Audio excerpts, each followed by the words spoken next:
Hi అందరికీ ముందుగా వరలక్ష్మి వ్రతం శుభాకాంక్షలు. మేమైతే మా ఇంట్లో వరలక్ష్మి వ్రతం ఇలా చేసుకున్నామండి. మాకు జనరల్గా కలసం ఇంకా విగ్రహం పెట్టడం ఏమీ లేదు, అందుకని నేను జస్ట్ ఇలా పువ్వులతో ఇలా డెకరేట్ చేసుకున్నాను.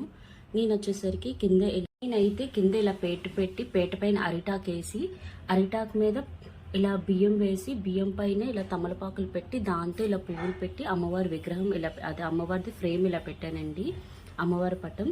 తర్వాత దానికి ఏమొచ్చి ఇలాగా చెరుకువి ఇలా సైడ్ని పెట్టాను అమ్మవారికి.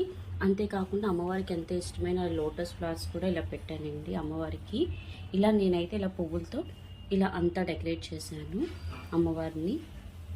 అమ్మవారి పటం అంతా ఇలా రెడీ చేశానండి. అమ్మవారిని ఇలా పువ్వులతో ఇలా ఫైనల్గా ఇలా మొత్తం అంతా అలంకరించాను. అమ్మవారికి అంతా ఇలా రెడీ చేశాక నైవేద్యం ఇలా పెట్టామండి.